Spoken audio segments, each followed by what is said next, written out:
बनाया जा रहा है। राफेल के खिलाफ सुनियोजित फर्जी प्रचार किया जा रहा है। चीनी प्लेन के प्रचार के लिए राफेल को लेकर झूठ फैलाया जा रहा है। चीन अपना माल बेच सके इसके लिए राफेल को नीचा दिखाने में लगे हुए हैं पाकिस्तान और चीन। ये कहना है फ्रांस के दसॉ एविएशन का, और इसके मायने क्या है ये एक्सपर्ट्स आपको बताएंगे। हमेशा की तरह हमारे साथ है मार्शल पीके श्रीवास्तव यहां स्टूडियो में, हमारे साथ मेजर गौरव आर्या भी इस चर्चा में जुड़ रहे हैं, और हमारे साथ कर्नल शैलेंद्र भी जुड़ रहे हैं इस चर्चा में। मार्शल श्रीवास्तव, हाँ, ये लगातार कहा जा रहा है पाकिस्तान की तरफ से कि हमने राफेल गिरा दिया, राफेल गिरा दिया, राफेल गिरा दिया। उन्होंने एक माला सी ले ली है इसकी। ये बात और है कि वो कहीं से भी इस बात को प्रमाणित नहीं कर पा रहे हैं, और इधर अब ये कहा जा रहा है कि ये चीन और पाकिस्तान का सुनियोजित प्रोपेगेंडा है। दिनेश, ये मैं एक चीज बताना चाहूंगा कि जब से कहा जा रहा है राफेल गिरा दिया, राफेल गिरा दिया, 5 गिराए, 6 गिराए, 8 गिराए, कुछ भी चल रहा है, लेकिन आपने जो इतनी बड़ी चीज गिरेगी तो कहीं तो कुछ मिलेगा, कहीं कुछ मलबा होगा, कहीं कोई डेब्री होगा, कहीं कोई जान मान की हानि होगी, कुछ नहीं। तो ये जो झूठ फैलाया था, आपने ठीक कहा, नैरेटिव वॉर था जिसको वो चाहते थे कि हम जीत रहे हैं, और कुछ शक्तियां हमारे देश में भी हैं जो उसको शायद आगे हवा दे रही थी, लेकिन उस पर नहीं आएंगे। राफेल को कुछ नहीं हुआ है ये बताना चाहेंगे। और दूसरी चीज ये है कि राफेल के मुकाबले जो चाइनीज J-17 ब्लॉक 3 की बात हो रही थी, चाइनीज J-10C की बात हो रही थी, PL-15 जो उनका BVR मिसाइल है उसकी बात हो रही थी, वो तो आपने खेतों में देखा। तो सवाल यह है कि राफेल को गिराना इतना आसान नहीं है, एक बात तय हो गई है। और दूसरा यह है कि जो चाइनीज हथियार हैं, चाहे वो HQ-9 हो जो कि S-300 का एक कॉपीड वर्जन है, या उनके ये BVR beyond visual range missiles हों, या उनके अपने एडी सिस्टम्स के मिसाइल्स हों, कुछ भी नहीं चला, कुछ भी नहीं चला। ये एक वॉर ऐसी थी जो अगेंस्ट चाइनीज वेपन सिस्टम था, और ये साबित हो गया कि चाइनीज वेपन सिस्टम्स जैसी लोगों को आशंकाएं थी उसी के अनुरूप ही निकला, फेल निकला। और इसके बाद आप तो जानते ही हैं कि एक हमारे फील्ड मार्शल हैं, उनको फील्ड मार्शल भी कहा जाता है, ठीक है। और देश में ही बनेगी राफेल विमानों की बॉडी, असल में फ्यूसलाज। दसॉ एविएशन का टाटा के साथ करार हुआ है, राफेल का फ्यूसलाज बनाने के लिए समझौता हुआ है, हैदराबाद में होगी इसकी मैन्युफैक्चरिंग यूनिट। इसके मायने क्या हैं, इसके मायने क्या हैं, और इसका असर आने वाले दिनों में क्या होगा, उसको भी जरा समझने की कोशिश करेंगे। हालांकि ये खबर बड़ी है, देश के अंदर मैन्युफैक्चरिंग, जिस देश को कभी ये कहा जाता रहा कि ये तो सांप सपेरों का देश है, अब देखिए दुनिया वहां कतार लगाकर खड़ी है कि हमारा अमुक काम कर दीजिए, हमारा अमुक काम कर दीजिए। ये है उभरते भारत की ताकत। मेजर गौरव, ये फ्यूसलाज को यहां बनाए जाने के संदर्भ में ये खबर, इसके मायने आपकी निगाह से?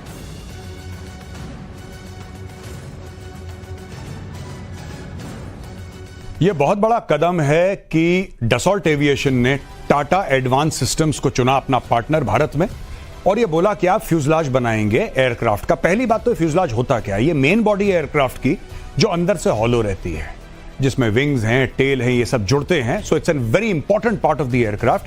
ये भारत में टाटा की फैसिलिटी में बनाया जाएगा। और दोस्तों, ये सिर्फ मामला वो 26 राफेल M जो मरीन जेट्स हैं, जो कि नेवी के लिए जेट्स हैं, जो भारत खरीद रहा है राफेल से, यानी कि डसॉल्ट एविएशन जो कंपनी है उससे, सिर्फ उसकी बात नहीं है, ये इंटरनेशनली एक्सपोर्ट भी करा जाएगा।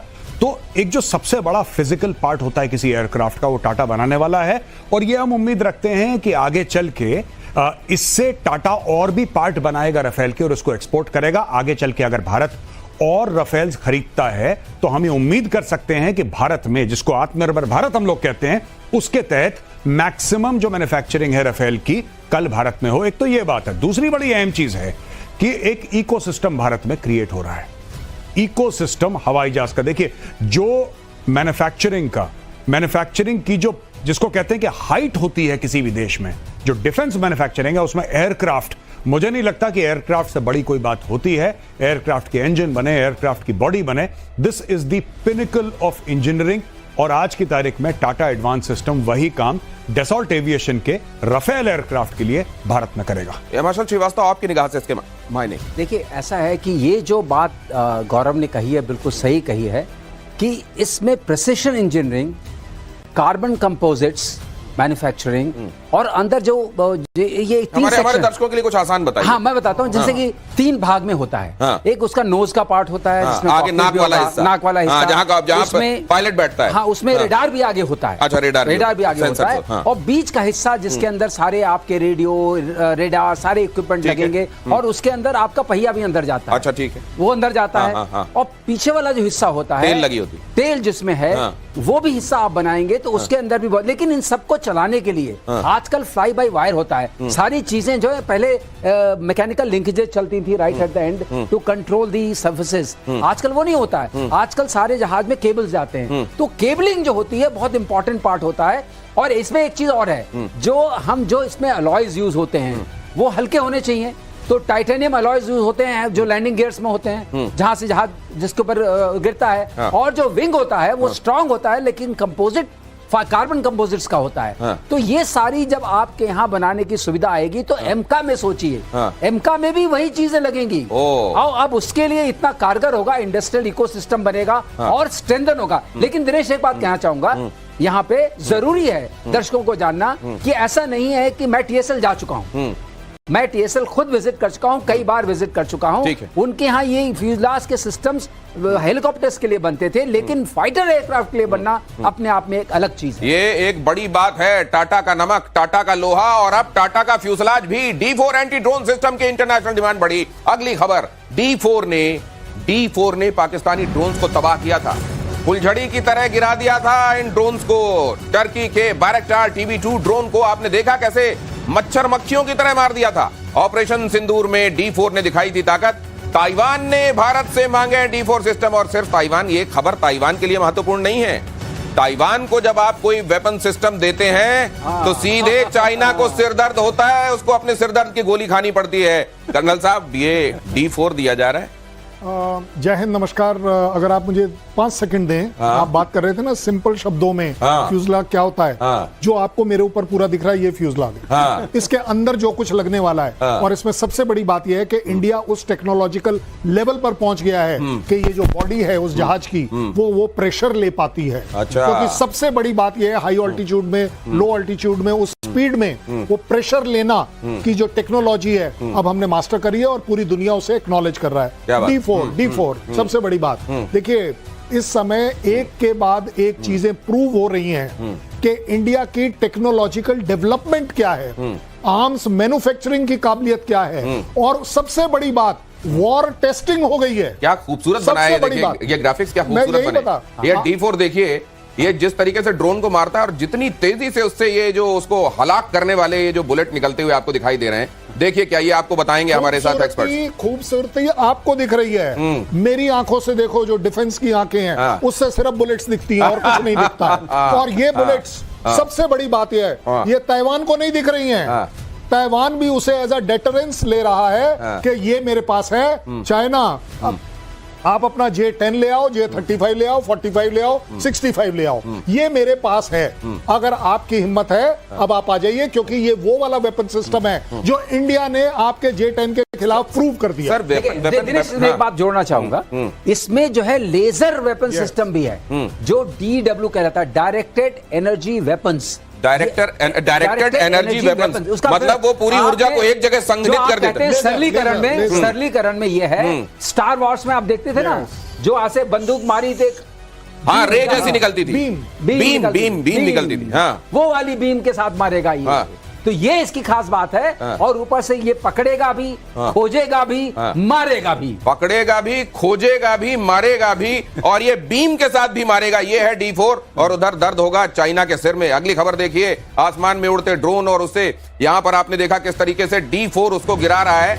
ये एंटी ड्रोन सिस्टम जिसको DRDO और BL ने विकसित किया। अगली खबर यह है कि पाकिस्तान की दिखाएगा डेटरेंस के लिए। जनाब, हमने तो आपकी डेटरेंस मना कर दी कि ये ब्लैकमेल अब हमारे लिए नहीं है, जब हमारी डिक्लेयर्ड पॉलिसी है। अब शैलेंद्र छिपा रहे हैं थोड़ा सा, इसलिए मैं कहना चाहूंगा, जितने बनाए थे वो गए। तो मतलब अभी सिर्फ 2025 के 4 गिन लिए जाएं। अगर और वो भी आप कह रहे हो पिछले महीने की 6 तारीख के पहले बन गए, तो उनको भी मत गिनिए। हाँ, वो नहीं, वो तो चले गए। हाँ। बनाने की ताकत भी चली गई। अब सब सामान जुटाना पड़ेगा। आप दिनेश भाई, आप तो ये दिनेश भाई, जिसके पास ऐसे बम होंगे, वो ऐसे टैंक पे बैठा होगा जो चल नहीं रहा है हिंदुस्तान को। अब हमने कहा हम नहीं डरेंगे, तो हमें पता है अब कोई डर नहीं रहा है, तो अब इसकी चर्चा बंद हो गई। बहुत बढ़िया, डर ही नहीं है। और आप बता रहे हैं ना कि कन्वेंशनल, अच्छा, ये जो कह रहे हैं एक्सपर्ट्स, ये असल में व्हील्ड तरीके से कह रहे हैं। मैं थोड़ा और खोलकर आपको बता देता हूं कि बनाने हैं तो बना लो, पहले तो बना लो। अगर बना भी लिया है तो वो चलेंगे नहीं, तो बना लो और रख लो, और रख के अपने लिए मुसीबत खड़ी कर लो कि वहीं किराना जैसी कोई पहाड़ी पता चल जाए कि यहां पर रखे हुए हैं। बहरहाल अगली खबर देखिए, भारत पाकिस्तान संघर्ष पर ट्रंप ने एक बड़ा दावा किया है, बल्कि एक दावा दोहराया है कि हस्तक्षेप नहीं करता तो एटमी वॉर हो जाता। ट्रंप कह रहे हैं कि वो तो वीटो कर दी, वरना तो इनको नोबेल पीस प्राइज चाहिए, चाहे जो भी हो जाए मैं लेके रहूंगा, चाहे कुछ भी बोलता रहूं। कभी हाँ करेंगे ना करेंगे, हाँ करेंगे ना करेंगे, ये कहते हैं। मैंने क्योंकि और कुछ तो रुकवा नहीं पाए, पुतिन ने तो कह दिया कि भाई हमारा हमसे नहीं चलेगा। हैं उधर वो नेतान्याहू भी नहीं मान मुझे रहे। तो ये लगता है कि लोग मस्क को लेके इनसे जैसे जैसे सवाल कर रहे हैं और जैसी इनकी हालत हुई पड़ी है, वैसे में इनको लग रहा है कि केवल या तो उधर यूक्रेन और रशिया को लेकर कुछ कह दो या इधर भारत पाकिस्तान को लेकर कह दो, वरना लोग मेरे से मस्क पूछते आ जाएंगे क्या मैं ठीक कह रहा हूँ। और आजकल इजराइल उनकी सुन नहीं रहा है। इजराइल सुन नहीं रहा है, क्योंकि वो जितनी बार बोलते हैं कि मैं ये कर दूंगा, मैं वो वाला कर दूंगा, मैं वहां पर पीस कर दूंगा, वहां पीस कर दूंगा, कोई सुन तो रहा नहीं है। अब वो एक्चुअली हुआ क्या है कि इंडिया ने जो ये बोला है ना पाकिस्तान को कि चलिए जी रोक दिया थोड़े दिन के लिए, अब ये इसको एक्सप्लॉइट इसलिए कर रहे हैं क्योंकि इन्हें ये भी मालूम है कि इंडिया ने सिर्फ अभी तक ये कहा है कि हम इसे रोक रहे हैं, बंद नहीं कर रहे। ये वो वाली बात है कि आपने वो जैसे कोई आशिक होता है ना, अपनी माशूक के लिए कहता है आज मैंने तेरे लिए सूरज उगाया है, आज मैंने सूरज उगा दिया तेरे लिए। सूरज उग ही रहा था 6:25 पे 5:53 पे, तो उन्होंने कहा कि आज मैंने सूरज। इसी तरीके से ये कि वहां जहां देखा कि अच्छा हमने सीज फायर करा दिया, ट्रेड का वीटो करा दिया, और देखो वरना बहुत बड़ा खतरा हो जाता। अगली खबर देखिए, यूक्रेन की सेना का बहुत बड़ा दावा, सुखोई 35 को मार गिराया। यूक्रेन कह रहा है सुबह कुर्स्क क्षेत्र में रूस के फाइटर जेट को गिरा दिया। रूस की तरफ से कोई जवाब नहीं आया। पहली बात तो यह है कि जब वॉर होता है एट्रिशन दोनों तरफ होते हैं। एक्सपर्ट से पूछिए, वॉर होता ही इसलिए, वॉर इसलिए नहीं होता कि किसी एक को बिल्कुल नुकसान नहीं होगा और किसी को दूसरे को नुकसान होगा। लेकिन आप ये देखिए कि इसमें बड़ा हाथी कौन है, और जब चलेगा तो किसकी घास ज्यादा रौंदी जाएगी। रूस अगर चलेगा तो यूक्रेन का जो जीत रहा होता है उसे कोई फर्क नहीं पड़ता, वो अपनी हाथी चाल पर चले, क्या गिरा क्या नहीं गिरा। हमने बैटल विन करनी है, हमने वॉर विन करनी है। लेकिन इंटरनेशनल मार्केट में जरूर कि भाई कौन सा वेपन, उसका फर्क पड़ता है। दिनेश, बात इतनी है कि अब 20% टेरिटरी किसके पास है? रशिया के पास है।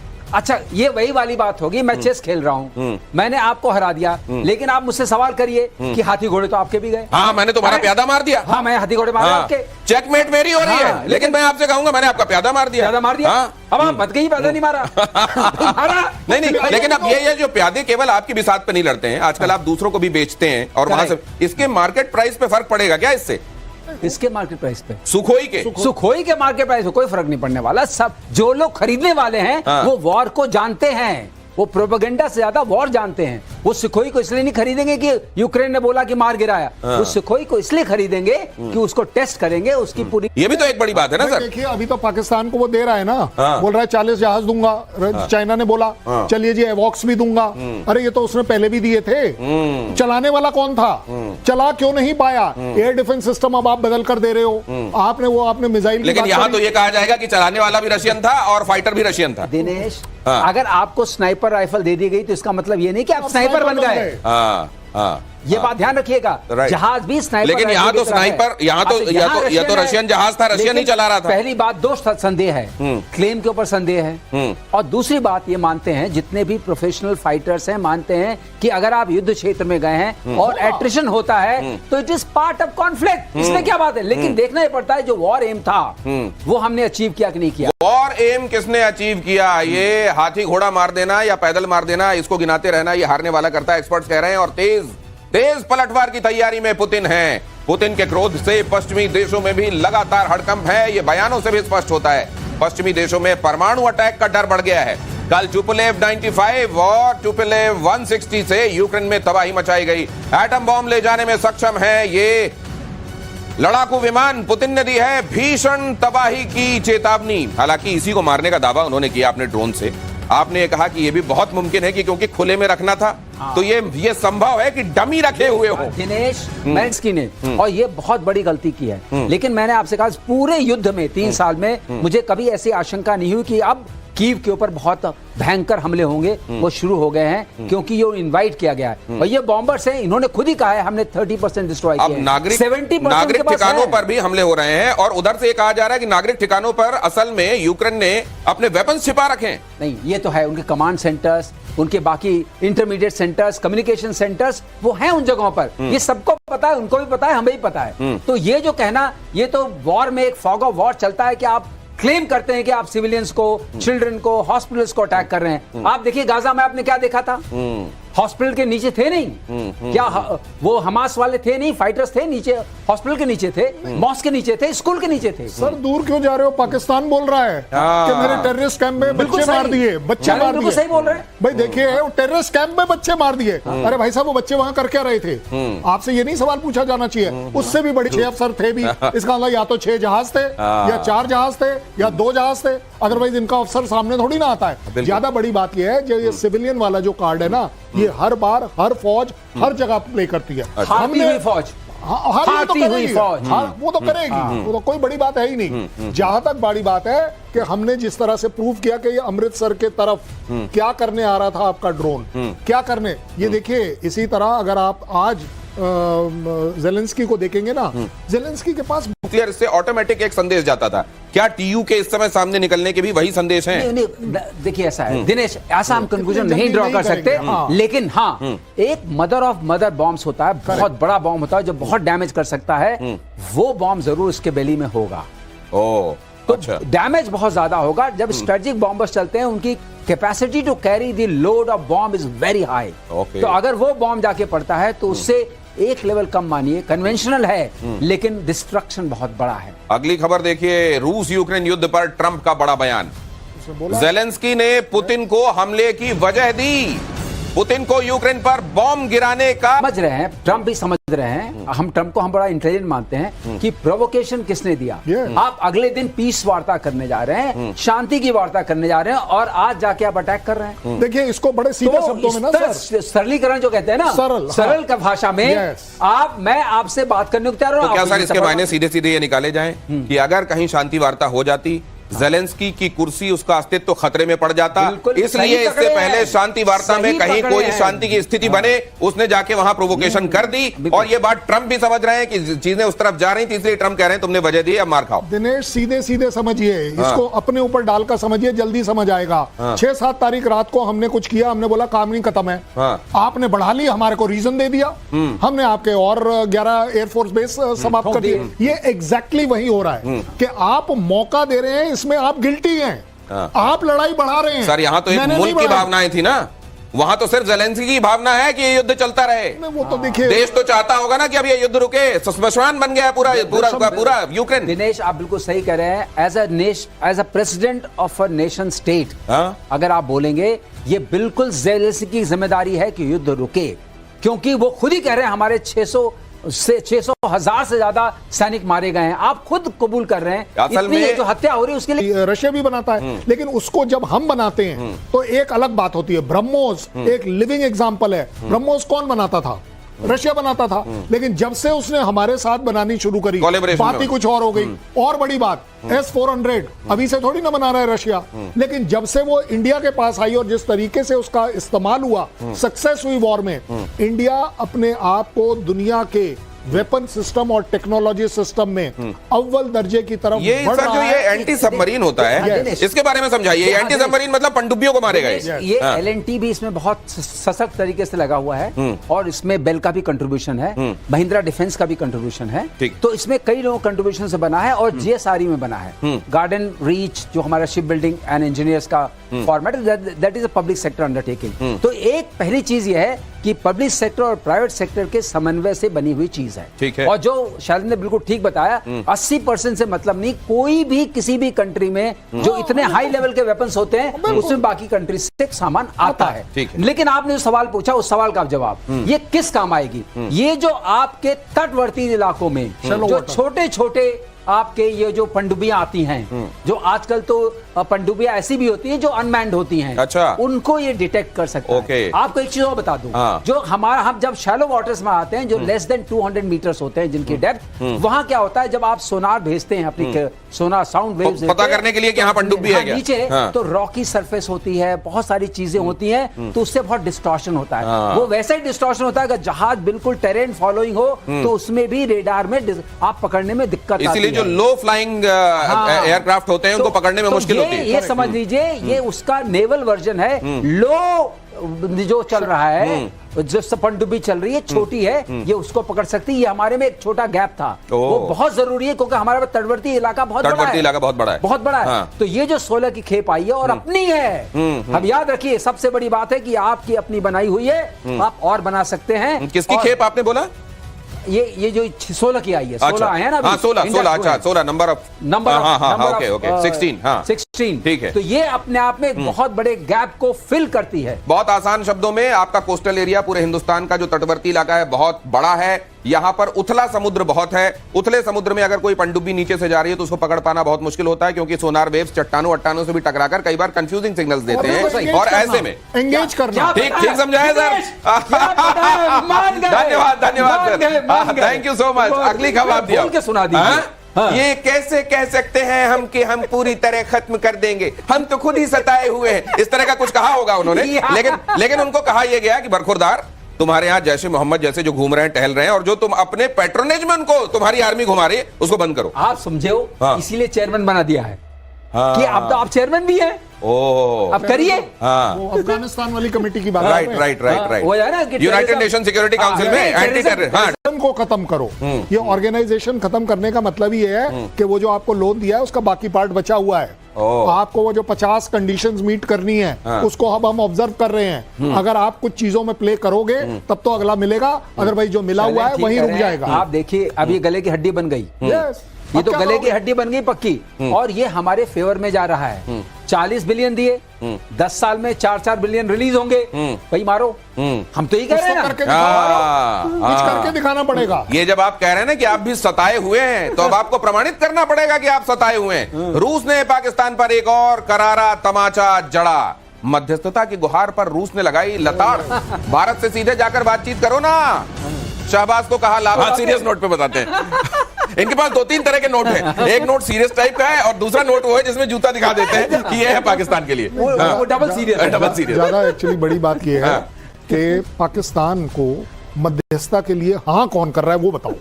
लावरोव क्यों ढूंढ रहे हो आप? अरे उन्होंने सोचा होगा दोस्त है शायद हमारी सुन ले। किस बात का? चाइना हमारे साथ खड़ा रहता है। चाइना थोड़ा सा रशिया की भी सुन लेता है। रशिया, मुझे बताओ, चाइना ने कब कहा कि मैं मध्यस्थता करूंगा? आप बताओ। नहीं, उसने नहीं कहा ना, लेकिन रूस तो चाइना के साथ दोस्ती खेलता है ना। इन्होंने तो ये भी कहा था कि ईरान ने कहा है, लेकिन ईरान ने मना कर दिया। बाकी जो जिस कंट्री का नाम ले लिया, देखिए जब टेररिज्म की बात आएगी ना, कोई कंट्री आपके साथ खड़ा हुआ नहीं आएगा। आप सपोर्ट कर रहे हैं वो एक अलग बात है कि आप अपना बिजनेस कर रहे हैं। लावरोव जो है ना, वो अपने आप में ये रिस्क यूएस कभी रशिया ले ही नहीं सकता। गौरव आर्या से जानते हैं मेजर साहब, ये या तो कश्मीर के ऊपर कुछ स्टेटमेंट मांगना, भारत से बात करा दो ये मांगना, अगर दोनों ना करवाए तो पैसे ही दे दो। कुछ ना कुछ पाकिस्तानी, कोई भी पाकिस्तानी कभी खाली हाथ वापस नहीं आता। ये उस कौम को ये एजाज हासिल है कि वो खाली हाथ वापस नहीं आते, कुछ ना कुछ वो मांग कर या हासिल करके वापस लेकर आते हैं। अब देखिए शहबाज शरीफ को यह बात पता है कि रूस पैसे नहीं देगा। रूस क्योंकि खुद युद्ध के हालात में फंसा हुआ है, तो इसने बोला कि आप भारत से बात ही करवा दी, यही मुझे दे दीजिए, क्योंकि जब मैं वापस जाऊंगा और फील्ड मार्शल आसिम मुनीर मेरी रिपोर्ट लिखेगा तो रिपोर्ट में क्या लिखेगा, ये क्या मांग के लाया? भाई आप देश के प्रधानमंत्री हैं पाकिस्तान, आप लेकर के आए? नहीं साहब मैं खाली हाथ आया। नहीं खाली हाथ नहीं आ सकते, कुछ लेकर आओ। तो ये मांगने के चक्कर में गया है, और कुछ ना कुछ मैं बता रहा हूं, आप खुद सोच लीजिए, ये जाके पुतिन के पैर पकड़ लेगा। पुतिन क्या कर लेगा? पुतिन असहाय हो जाएगा उसके सामने। मांगूंगा जरूर ये इस मामले में। अब इस बार उन्होंने डिक्लेयर कर दिया है कि भाई वह और मुनीर कहीं जाकर कुछ मांगेंगे नहीं, क्योंकि दोस्तों ने मुंह फेर लिया है। ये कहा तो है, ये तो कहा है, ये official. We can not go with the begging bowl, but do you think will they be able to do this? Hindi में बोलो, नहीं तो वो समझ नहीं पाएगा। नहीं मतलब क्या आपको लग रहा है ये बेगिंग बोल जो कहा था, ये क्या वाकई लेके नहीं जाएंगे? देखिए ऐसा है भाई, बेगिंग बॉल ही तो हटाया है, बॉल हटा दीजिए। अच्छा हाथ में सीधे लेंगे, और क्या बात कर रहे हो? और अगली खबर, ईरान ने बैलिस्टिक मिसाइलों के लिए चीन से मंगाया फ्यूल। 800 से ज्यादा बैलिस्टिक मिसाइलों की तैयारी। अगले महीने ईरान पहुंचेगा सॉलिड फ्यूल के लिए फ्यूल। इनका एक मिसाइल ये बना रहे हैं जो इनका है, वो चाहते हैं उसका है वो मीडियम रेंज बैलिस्टिक मिसाइल है। अच्छा, इनके पास लिक्विड फ्यूल वाली थी, कल हम लोग की चर्चा हुई थी लिक्विड फ्यूल और सॉलिड फ्यूल। हाँ। तो सॉलिड फ्यूल जो है वो क्विक रिएक्शन होती है और सॉलिड फ्यूल दूर तक जा सकती है। तो ये चाहते हैं वो बना लें, क्योंकि एक चीज और बगल में बना रहे हैं। हाँ, यूरेनियम संवर्धित करके कुछ हो रहा है ना। कुछ हो रहा है। तो अब ये जो वहां गया है, पहली बार एक धमाका हो गया था इनका। एक बार धमाका हो गया था, उसमें इनके करीब करीब 800 लोग इंजर्ड हुए थे और 40 मर गए थे पोर्ट पे। तो ये उसी तरह की चीज जा रही है। अब वो जा रही है, अब इसके साथ क्या होगा और कौन करेगा। सर, वैसे एक चीज बताइए, चाइना जब इस तरह का माल भेजता होगा तो कितनी हांगकांग के थ्रू भेज रहा है। नहीं, फिर भी कच्चा माल ही भेजे। लेकिन चाइना का माल जिस तरह की मशहूरियत अपने साथ लिए हुए है, कितनी pinch of salt, sack of salt कैसे देखते होंगे इसके वाला उड़ गया था ना। वही तो मैं कह रहा हूँ। वही अब इनके साथ क्या होने वाला है, कितने लोग जाने वाले पता नहीं, लेकिन हाँ इन्होंने मंगाया उसी के लिए है। तो ऑल द बेस्ट, ध्यान से बनाइएगा। ब्रिक्स के मंच से भी पाकिस्तान को लताड़। अगली खबर देखिए, भारत को मिला मुस्लिम देशों का साथ। पहलगाम आतंकी हमले की हुई निंदा, आतंकवाद में बदलने वाली वो पूंछ काट दी जाएगी। लेकिन सर ये क्या आईना है पाकिस्तान के लिए? नहीं, ब्रिक वाला जो बात है ना, ये बड़े सीरियस, अगेन आप बहुत गंभीरता से लीजिए। अच्छा, एक सेकंड, मैं सीरियस होता हूँ। हाँ, थोड़ा सीरियस हो जाइए। बड़ा डिफिकल्ट हो गया सर। इंटरनेशनल रिलेशन का मामला। ज्यादा बड़ी बात यह है कि ब्रिक में एक कंट्री है चाइना, और अगर ब्रिक की स्टेटमेंट पाकिस्तान के अगेंस्ट जाती, वो अगर आईना दिखा रहे हैं तो वो तो दिक्कत होगी ना सर। उम्मा वाले आजकल बिल्कुल स्मार्ट हो गए, उन्हें पता चल गया है कि आपके जो आपका रहना है ना, आपकी जो जिंदगी का बसर है, वो अपने आप में सिर्फ तेल नहीं है। आपको डेवलपमेंट लेनी पड़ेगी, एजुकेशन लेनी पड़ेगी, इसके लिए आपको बिजनेस करना पड़ेगा, इंफ्रास्ट्रक्चर बढ़ाना पड़ेगा। अगर आप पाकिस्तान के साथ पड़े रहे तो हर बार बिना पहले कटोरे के साथ आता था, अब बिना कटोरे के आएगा, लेकिन मांगने जरूर आएगा। कटोरे में ज्यादा आ जाता था सर। फिर आप कहेंगे सीरियस हो जाओ। अगली खबर देखिए, पाकिस्तान में किडनी कांड। और कहां होगा अगर पाकिस्तान में नहीं होगा? ये तो सिर्फ बच्चों की किडनी निकाली है। आप किताब पढ़िए in the line of fire, जो कि उनके प्रेसिडेंट और आर्मी चीफ परवेज मुशर्रफ ने लिखी है। आप पाकिस्तानी मीडिया पढ़िए इंटरनेट पे जाके, तब आपको यह पता लगेगा कि परवेज मुशर्रफ ने 4000 पाकिस्तानी बेच दिए। हम यहां पे किडनी की बात कर रहे हैं, किडनी तो छोटी चीज है। पूरे 4000 पाकिस्तानी, कोई बेचारा कबाब वाला था, कोई दरी बेच रहा था, कोई फल बेच रहा था, कोई दुकान में नौकर था। इनको पकड़ पकड़ के लाए और बोला कि क्या तुम अलकायदा के हो? तो उसने बोला साहब ये अलकायदा क्या होता है? देखा इसने, बोला अलकायदा, डालो जेल में। इसको जेल में डाला, मार मार के कबूलनामे पे अंगूठा लगवाया और फिर इन सबको बेच दिया डॉलर लेके, और डॉलर लेके परवेज मुशर्रफ हो गया फुर। यह है पाकिस्तान का इतिहास। और अब देखिए जरा, इस सब के बावजूद आप देखिए, अगर आप इस तरह का काम कर रहे हैं तो आप किसी से फेवर के लिए कहेंगे तो आपको शर्म आएगी कि यार पहले अपना कंडक्ट तो मैं सुधारूं। लेकिन पाकिस्तान क्या है देखिए जरा, पानी के लिए गिड़गिड़ाया पाकिस्तान ने भारत को 4 लेटर लिख मारे। अभी तक पाकिस्तान ने पानी देने की गुहार लगाई, एक चिट्ठी ऑपरेशन सिंदूर के बाद भी भेजी। पाकिस्तान में जल संकट से हालात गंभीर हैं। भारत ने पहलगाम अटैक के बाद 23 अप्रैल को सिंधु जल समझौता रद्द कर दिया था। 4 चिट्ठियां आ चुकी, कहा जा रहा है 2 और पड़ी हैं शहबाज की टेबल पर कि धीरे धीरे वो भेज दें। 15-15 दिन के अंतर पे भेजना है उनको। 2022 से लेकर 2025 तक जब हमने इसको सस्पेंड किया है, इंडिया ने 3 लेटर लिखे हैं, तीनों के तीनों ऑन रिकॉर्ड है, क्योंकि उसकी कॉपी वर्ल्ड बैंक को गई है। वर्ल्ड बैंक के द्वारा लोनी जो है, जो ऑब्जर्वर था, एक्सपर्ट ऑब्जर्वर इसके ऊपर लगाया गया था, वो इंडिया में 2 बार आकर चेक करके गया है और उसकी जो रिप्लाई थी इंडिया ने फाइल कर दी है। पाकिस्तान ने मांगा था अगस्त 2005 तक का टाइम। ये बिल्कुल रियलिस्टिक बता रहा हूं आपको, जिसको आप बोलते हैं सीरियस। ज्यादा बड़ी बात यह है कि अब इंडिया ने बोल दिया है कि ये अगस्त वाली रिप्लाई देने की जरूरत नहीं है, क्योंकि हमने तो संधि को सस्पेंड कर दिया है। अब आप उसकी रिप्लाई देंगे भी तो किसको दे रहे हैं, किसका कॉग्निजेंस है? अब आप सिर्फ हमसे रिक्वेस्ट कर सकते हो, भीख मांग सकते हो, प्लीड कर सकते हो। और अगर आपका बिल्ला, वो क्या बिलावल जो भी है, वो बिल्लाव जो आपका है वो अगर कंट्रोल में हो, क्योंकि उसने तो बोला हुआ है इस नदी के अंदर खून बहेगा। ये यहां पर जब आप ये सुन रहे हैं, मैं एक बात आपको बता दूं, ये जो बिल्ला उन्होंने कहा है ना, बिलावल, ये लाइटर नोट में नहीं था, वो वाकई भूल गए थे। ये है बिलावल, तुम्हारी औकात। बहुत धन्यवाद सर, जय हिंद। आज हमारे साथ शो में हिस्सा लेने के लिए। प्रतिशोध जारी रहेगा।